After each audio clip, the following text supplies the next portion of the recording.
Being honest never hurt anyone. Being a liar hurts only you. Hey there, how's it going, you guys? Thanks for joining me for another episode of Bitcoin and Coffee. I'll be your host, Eugene Forrest. So, what are we looking at today with these crazy cryptocurrency markets? We ain't got back up to $4,000 yet, right? But what's going to be coming down the pipeline? Not quite sure. We got a little bit of news today on, the hard fork for Ethereum getting pushed back. We got a hack happening out there at Cryptopia. They're not one of the biggest exchanges, but a lot of people, they like to gamble on those altcoins that are under the 200.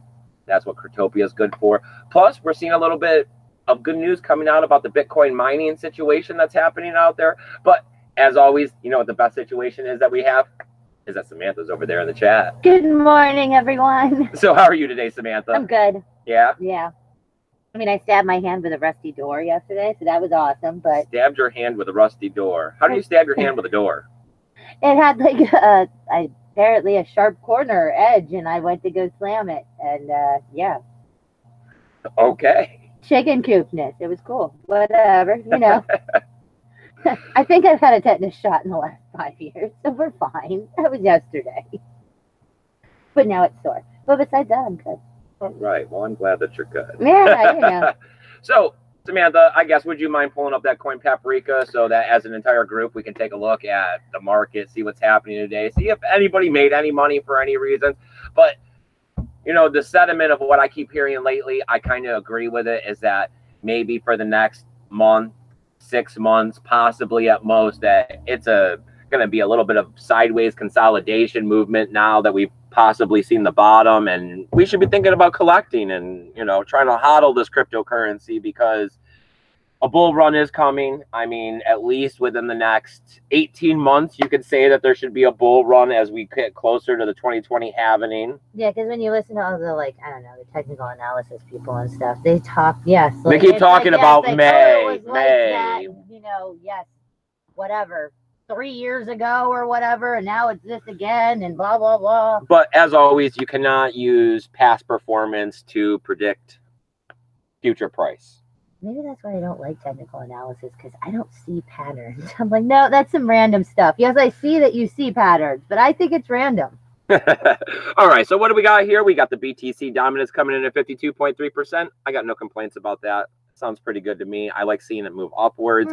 As we look down here, as you can see, the 7-day, Bitcoin lost the least. So that's awesome. We got Bitcoin here at $3,670. That's not really up anything, 0.2 in the last 24 hours, but it's down 8.98, so pretty much 9% in the last 7 days. We got XRP coming here at 33.3 cents, and that's up almost a full percent here at 0.86, and that's down 9.66 over the last 7 days. I came across an article this morning that was talking about how Bitcoin may not be jumping up here soon, but XRP possibly could. I mean, if you're into XRP, you may want to dig deeper into that article. I skipped over it. I'm not really that much of an XRP person, but I mean, they are holding the number 2 spot here, as you can see. We got Ethereum coming in at $126.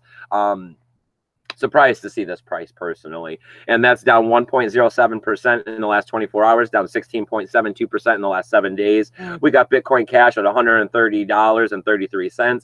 That's up 2.3% in the last 24 hours, down 19.63%. Ouch, that's still quite the hit in the last 7 days. We got EOS hanging around that 250 line at $2.45. That's up 0.84, down 12.77 on the week. Sliding down here a little bit more, we got XLMs or Stellar Lumas coming in at 10.7 cents.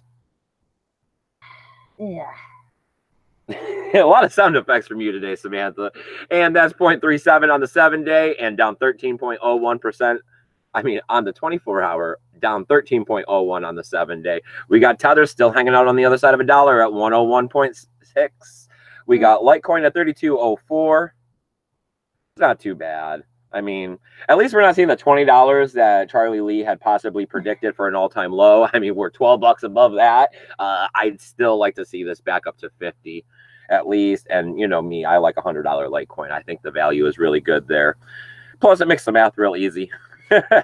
And that's up 1.09 in the last 24 hours and down 18.48 in 7 days. We got Tron coming in at almost 2.5 cents. down 0.5%, down 9.82. So holding its own there with Bitcoin. We had a lot of good news. Then we had a lot of bad news. I mean, people are getting some real mixed feelings about Tron and Ethereum and all of the potentials of these dApps. All right, let's slide down here to the 50s and take a look at Steam. And there we are, 29.9 cents. That's up 13.11 in the last 24 hours. As you can tell, that's the first time I looked at this today. And down only 4.36 on the 7-day. Ooh, Joshua's Eternity is way up. Wow, nice. 35.53%. So, hey. All right there. Congratulations. It's not right next to Steam anymore. Darn. All right, as we do every single episode, we have a tally fund, of course, because we are here for Bitcoin awareness. And people have been donating. As you can see, yes. People have been donating. We're getting closer and closer to our goal of $700 here. We still have 14 days and 15 hours left. This time we're looking to get out to the Forbidden Kingdom Music Festival. It's a bass festival. It's going to be held in Boca Raton, February 16th and 17th. We found that this is a great opportunity. These people that are there to, enjoy themselves, expand their minds, are receptive to the ideal of, taking in the information about a new digital peer-to-peer currency that doesn't involve the banks. These are millennials. This is the future. Whether or not you like these kids, I've heard a lot of comments telling me that I'm wasting my time with these children. I don't necessarily feel so. If you really study Bitcoin, the generation that's going to be using Bitcoin on an every single day basis hasn't even been born yet. Yep. Our sons' children, is who we're designing Bitcoin for, ultimately. I mean, yes. So teaching their parents about Bitcoin while they're off having fun, it seems to work hand in hand. I mean, they have this peace, love, unity, and respect thing that they do, and they're receptive to me coming up to random groups and trying to tell them that their money is garbage and they need to dump it all for this Bitcoin stuff. But of course, with our flyers, we have embedded QR codes that give them the tools that are necessary in order to get started with Bitcoin. And I find that a big plus instead of handing out that promotional propagated media of big returns and stuff like that. We want people in here for sound fundamental reasons. So giving them the tools and turning them on to Andreas Antonopoulos, I think, is the best thing I can do in order to get people interested in Bitcoin. Yeah. I mean, it worked out great the first time around. So I don't see it being anything less than better to the same. I mean, yeah. So, of course, if you got a couple extra dollars, please donate it to the Tally Fund in order to help us get out there and spread Bitcoin awareness. We will be bringing you as much photo and video as we can possibly collect during the event, not only as evidence, but to show you how good of a time it is and how receptive these people are. All right, I'm uncomfortable asking for money. Let's go ahead and shut this down. It is medievally themed, so I don't know if people are gonna go crazy with that aspect. Lots of dragons and whatnot. That'd be cool, but I don't know. I don't know. You should see Samantha. She's been eBaying costumes to wear for this. What? They have fuzzy feet leg warmer things? Oh my Jesus. Is that a super chat over there from it Paul is Rouleau? Paul First Rouleau. thing in the morning. $5. Paul We love Rouleau, you, Paul. You are my man. I mean, wow. Oh, we have Bitcoin Crypto News Education. He says, good morning, Bitcoiners. Good morning. Good morning. Andy Anderson. Today is Monday, right? No, today's Wednesday. Today's Wednesday. I always forget when it's our day off. I know. It's one of them. No, today is everybody else's hump day. Andy Anderson says, hi, guys. Hi. I hope you're having a great morning. I hope you guys got your cup of coffee. I hope you had a chance to read over the news articles today. There were a couple good ones. Worldly Traveler is also here. He says, good morning from Mexico City. Good morning. Worldly Traveler, thanks. Let's see. What did I come across? Well, I mean, a lot of the news that was of any real importance, because, of course, I always just pull up the remaining articles to get the conversation rolling. As always, don't put Samantha out of work. Please communicate in the chat. JT Irving over there. Yay! JT, my man. I'm glad you can make it out here, buddy. All right. So as I was going through the articles this morning and everything, it was the same stuff that I came across last night as I was watching everyone else's YouTube channel. Yes. Right before I had, went to sleep. Very early, but Very whatever. early, but I'm an old man. And of course, we have Constantinople. The hard fork for Ethereum has been delayed. It's a to be determined. Shaky ground there. I mean, you guys know me and my Bitcoin maximalist feelings that I have that it took me quite a bit to embrace Ethereum. I have embraced it, but I'm not super like wanting to stick a bunch of my money into it because of all the problems that we've seen slowly over the last 3 years of Ethereum. I am at least happy that they did not go the way of the patch. Like that, they didn't just throw it out there and we're all like, yeah, man, we're working on it. Don't worry, it's fine. Well, I mean, the other aspect would have been to go ahead with the hard fork, like you're saying, and kind of hope that no one found the bug, the critical bug, and exploited it on those smart contracts, and that during that time, before someone found it, they tried to patch it. Yeah, no. See, no patch. I mean, they're getting a little better about those situations because we've seen Ethereum blockchain run by the seat of his pants. Dude, yeah. And be patching as they move forward faster. Now I guess maybe they're starting to slow down since they've started to see what's happened before when they've done it, and also that the value, their price is dropping. They really can't afford to take too many more hits, or else they could start some sort of death spiral. I mean, in my opinion, I mean, I do see every other cryptocurrency besides Bitcoin I see has a greater potential of dying out. I mean, this is a big deal. If it wasn't found, I mean, millions, and millions. Like, no. It was real close to the deadline because, I mean, if we were going by my clock right now, it'd be 11 o'clock tonight. Eastern Standard Time was about when the hard fork was supposed to be. The blocks, whatever, So we're talking about the delay happened yesterday. So we're talking this is like NASA launch stuff. We were T-minus 48 hours from hard fork, and here we are now looking at Houston, we have a problem. Yeah, Houston, we have a problem. Oh, not okay. I mean, yes, I'm glad that they found it, I guess, and it didn't because, yes, that would have been catastrophic. I don't know what you're coming back from as an Ethereum holder if that had actually got out. I don't know, though, because it seems like lately price is not necessarily reflective of the tech,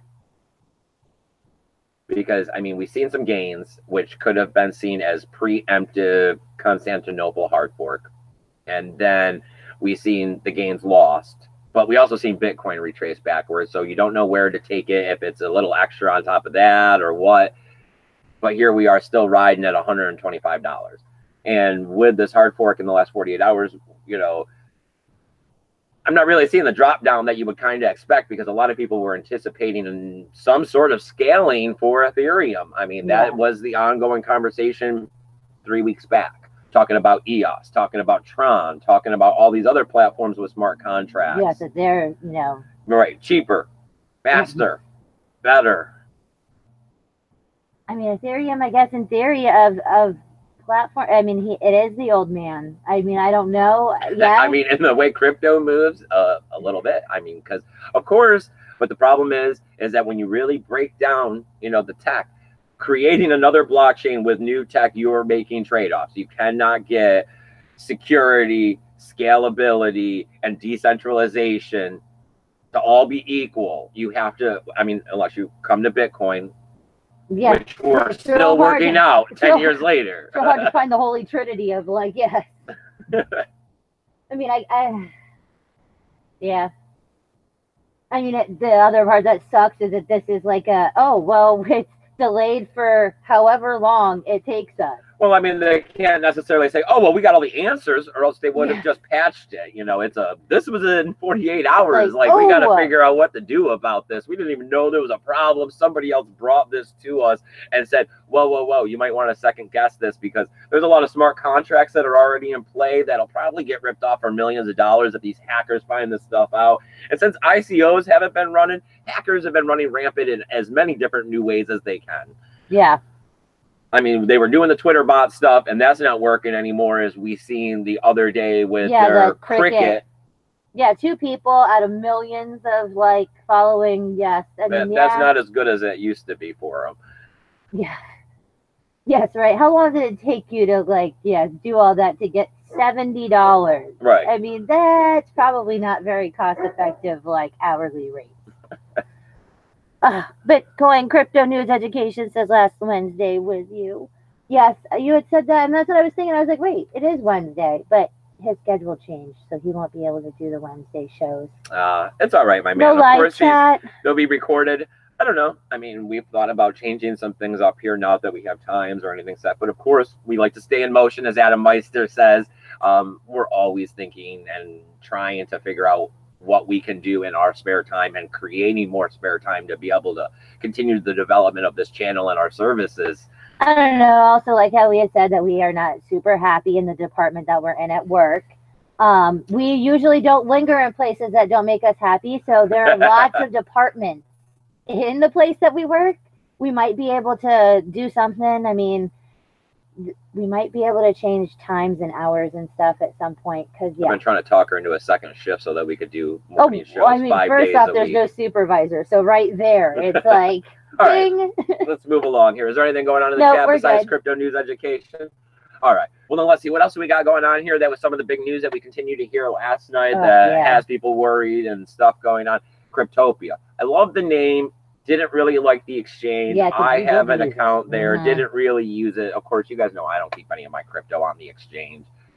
You got it for some weird I had come across some faucets at one point of like obscure coins, and that's the problem. This is what we were going to talk about, or I wanted to talk about a little bit more, is that people do use Cryptopia. You know, we had seen Crypto Zombie say that, you know, it's a nothing exchange. Well, if you trade those 200 and under tokens, there's not a lot of exchanges that support them. Cryptopia is one of the ones that supports a lot of the smaller tokens and has the liquidity, or at least what liquidity there is with those cryptocurrencies. So with them being hacked, you know, there are people that were more of the gambling sense in the cryptocurrency community, or had real aspirations for some underdog projects. Yeah, right. Like the real, I don't know. I mean, I think I had like, Pi Coin and Raven Coin and Computer Coin, or like, I mean, it was really some, I didn't even know what they did. And usually I know what the coins do that I hold. Yeah, I mean, yes, I gotcha. Like, well, I mean, they're based out of New Zealand. They had 2 million users. So to me, I mean, that's quite a bit, especially when you think about how big this crypto community is. So on the 14th, supposedly from what I gathered through the article, the hack actually happened on the 13th. They didn't quite realize it. And on the 14th, they went ahead and they put their exchange and everything into maintenance mode. So in other words, when you go there, it says maintenance mode. You can't access your wallet, you can't access the exchange or anything like that. And then they come out on the 15th on Twitter and announce the hack and saying that they called the cops. And they're just citing, they're not even saying exactly how much, this, that, the other. They're just citing major losses. Yeah, but this is also that it could be. Yeah. Now, here it comes. The other part is that some other people are saying that this was an exit scam.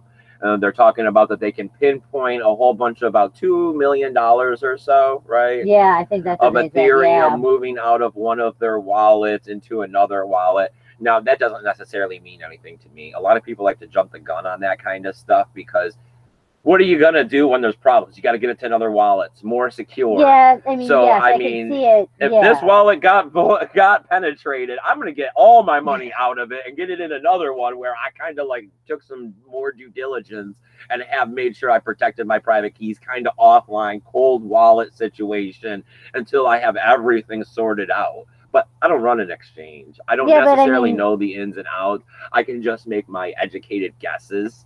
I mean, yes, that does kind of make sense. Like, yes, like, just like if your house got robbed, but they only got one stash, you know, behind the picture safe, not the one in the floor, you'd move your money. You'd go and you'd do something else. So maybe, but yes, it does look also kind of shady because that was a lot of money. Yeah, you shut it down. You don't let anyone in. You're not really given enough details of how much was taken and what fashion it was taken and all of these different things. And here you are moving money around in the background. Yeah. So, I mean, this is more of that whole, like, why they had the proof of keys, why everyone's always saying to have a hardware wallet, not to leave money on exchanges unless you're possibly willing to lose it. This is why people also always recommend to go with, if you're going to be with exchanges, to be with the larger exchanges. But like I was saying, if you're trying to deal with those smaller coins, Cryptopia was one of the biggest ones. Yeah. I mean, it did have a lot.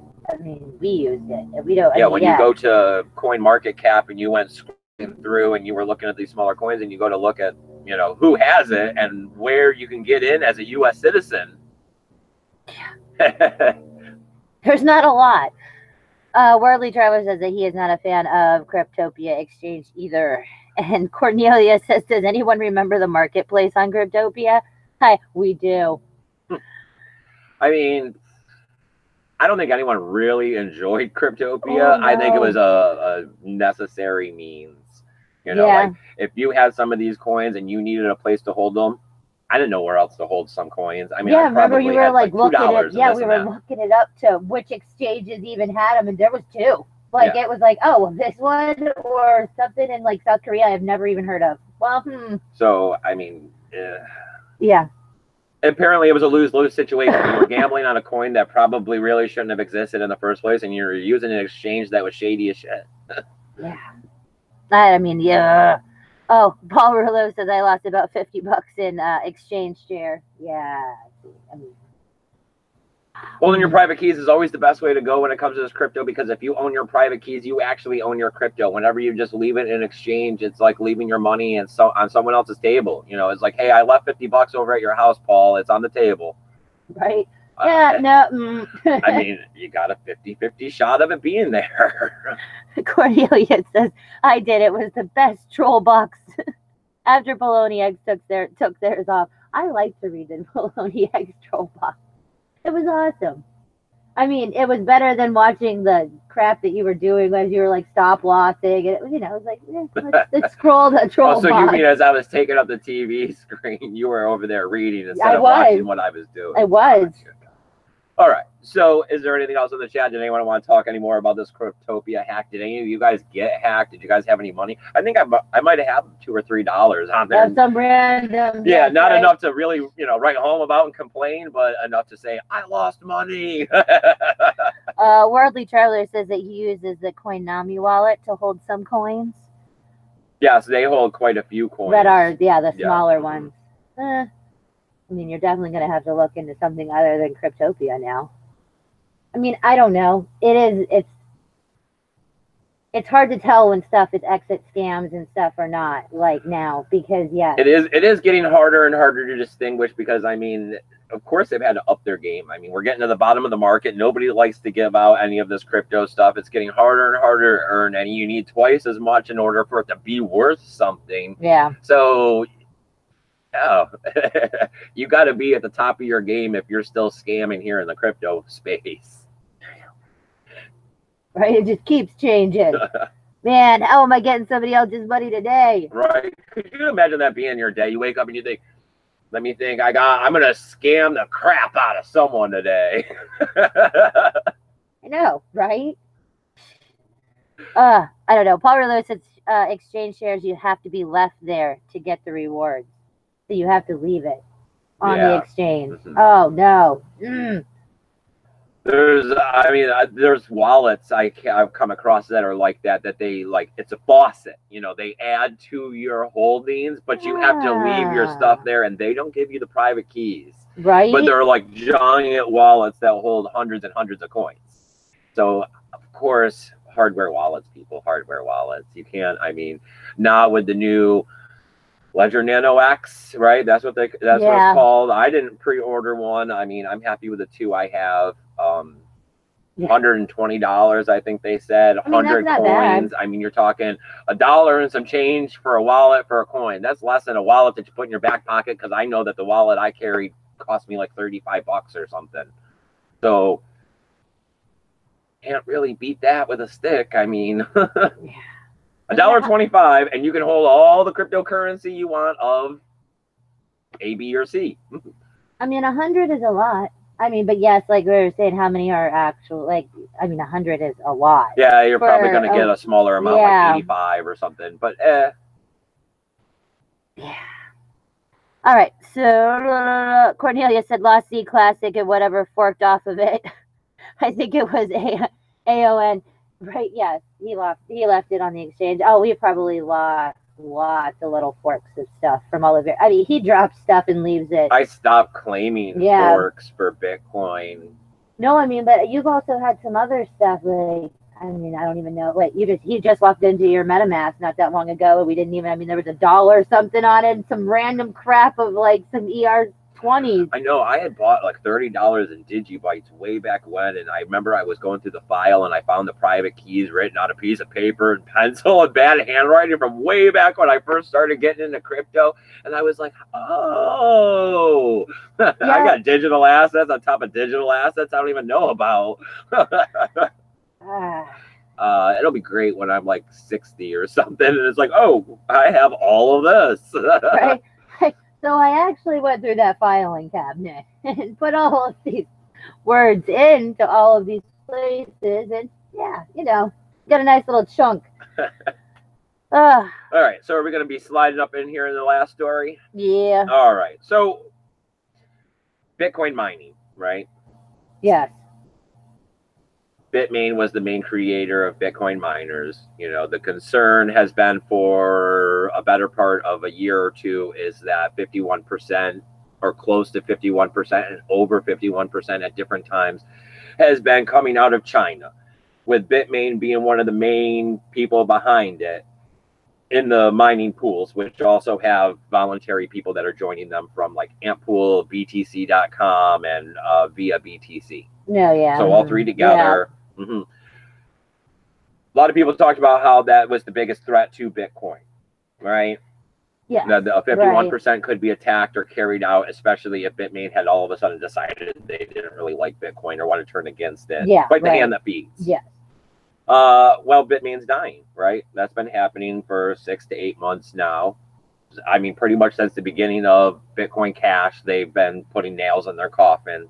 Yep, closing. You know. And now we're starting to see an increase in unknown Bitcoin miners. We're seeing a 22% jump from 6% of unknown Bitcoin miners a year ago. So a year ago, out of all the mining pools or miners that were out there that were claiming block rewards, 6% of them were unknown. They weren't part of any sort of pool or publication that you could join or easily access information about when you're looking at the statistics. And now we're looking at the unknown mining pool statistics being up to 22%, which is a big plus, because now we're seeing that the Bitmain mining pools have dropped way under the 50% mark, decreasing their chances of ever being able to perform a 51% attack. And as these numbers continue to go down as Bitmain dies, it means the decentralization of Bitcoin mining is even better than what it already was. Yes, because I mean, you know, it was getting monopoly-ish in the mining, and now, I mean, now it's not. Now now it would be like 3 or 4 of these, you know, pools having to come together to take over a 51% attack, which is good. I mean, I don't know, maybe it's the Russian grandmas, you know, like that kind of. Yeah, I mean, most people mine in pools because it's the best case scenario for actually being able to get a return. If you mine all by yourself, the likeliness of you getting a block is slim to none. Like if I just had one S9 here and I plugged it in and started mining, the possibility of me getting the block is slim to none. But if I join a pool, I have a greater percentage of receiving smaller portions of the block reward because I participated in the mining. Yeah, I mean, I'm all for unknown miners, but yeah. I think mining pools are inevitable. You know, I mean, the ideal of everybody wanting to mine independently, I think everybody wants to at least get paid something for mining. You know what I mean? It's a better reward system for the miners to make sure that they're receiving some profit instead of the gamble of, I could go days without getting a block, but I'm still spending the electricity. That's true. I mean, yes, it's kind of that like pack mentality. Like, well, if you're by yourself, if you don't catch that rabbit, you're going like hungry. The herd of 5 wolves that take down the zebra or whatever all get to eat. Ooh, wolves and zebras. Yeah. I don't know. So what do we got going on in the chat over there? What are you guys thinking about the decentralization of Bitcoin mining? I think it's a big plus. I think it's another one of those things where as we continue to move through 2019, it just keeps getting better. I mean, mining is getting decentralized. I mean, we got wallets that we can use on Lightning. I mean, we got Mimblewimble protocols coming into effect. We got Dandelion. We got CoinJoin. I mean, Bitcoin's taking off as far as I'm concerned in the technological aspect. The price, not so much. But like I'm saying, and other people are saying, not that I'm giving you financial advice. I'm not saying go out and mortgage the house and buy Bitcoin today with it. I'm saying you got to start watching this because the bottom is somewhere either in or real close to in. And even if we do consolidate for a while, you're not going to go out and buy all your Bitcoin in one day. You're going to want to accumulate it slowly, right? You're going to want to get up to that Bitcoin or two over a month or two span of time, maybe 3 months. So like what was the one that we seen the other day, buying the pack of cigarettes and how long it'd take you to get a Bitcoin if you smoked a pack of cigarettes a day? And it was a little over a year. Well, a pack of cigarettes is... Oh, yeah, that was, I think it was Crypto Daily's like little thing. Yeah, but yes, one of the, yes, and how it was like, yes, if you took your $7 or 13, I guess, if you're in one of those states of dollar cost averaging, how much and how long? I mean, a year and a couple days for 3,000, almost $4,000. That's not, I mean, when it comes to Bitcoin, there's a lot of different aspects out there, and I don't even know them all. You know, I have penetrated Bitcoin in the ways that I've penetrated Bitcoin in like the YouTube video and trying to help people. But there's a lot of other stuff out there. You know, there's a lot of other ways to earn Bitcoin as well. We had our friend talking to Toon. Toon, talking about Stormplay. Stormplay is a great way to earn Bitcoin. I've seen several other ways out there to earn Bitcoin. You know, it's about forward thinking. You know, we keep hearing that term over and over again. It's about not just being stuck in this moment and saying, what do I need right now in order to feel good because I'm not happy and I don't like how life is going because I don't have everything. And like I keep trying to tell my kid, you're not just going to wake up one day and hop out of bed and all of a sudden beautiful women are going to come walking in the door and say, I want you. And there's going to be a Lambo in the front yard that you get to hop in and cruise down the road at 100 miles an hour. And you get to slide up in the finest restaurants and eat the greatest meals. You're not just going to wake up one day and that happens. You know, if that's really what you're sitting around saying, I need, you know, to not be bored, to feel happy about your life, there's a long road to get you there. All right. So Cornelius says Bitcoin will recover. We love you, Cornelius. Bitcoin will recover. No, Bitmain. Bitmain will recover. Bitmain. I don't know about that one. Maybe. I mean, if you cut off enough appendages, just like, you know, I don't think that they're going to die necessarily and go completely out of business. I think that their hold on the market will become less. I think that they will continue to be a player, but I don't think that they'll have such a monopoly situation like they've had over it. I think they made their fatal mistake and they've lost their foothold as on top of the mountain. I mean, yeah, I don't think they'll die. I mean, I don't. If they come out with something cool, like one really awesome... They'd have to have a breakthrough in Bitcoin mining, which they're yet to do. They would have to improve on the 7 nanometer chip and be able to get the power down. Yeah. I mean, we're talking breakthroughs, and I don't think that they're going to be the one to do it with them having losses in their budget, especially for R&D.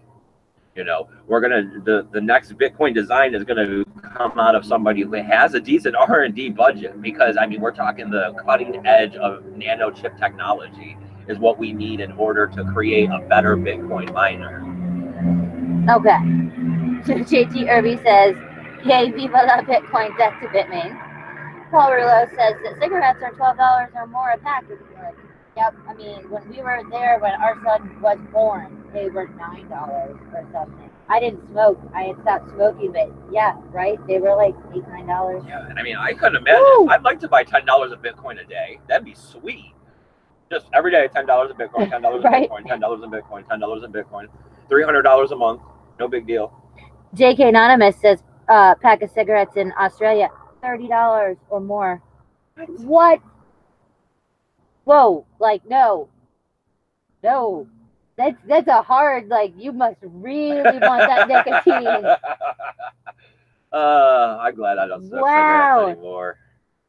What? No. Okay. They're cheap here in Florida. They're like, I mean, oh, you can get really horrible ones, yes. Yeah, $4 to $6, depending on, I mean, I think a pack of Marlboros are $6. Yeah, and I think like I mean, if you really want to go a little bit higher end with the 7. Like I keep saying, the cost of living in Florida is cheap. It's just hard to make a good fair wage here in Florida.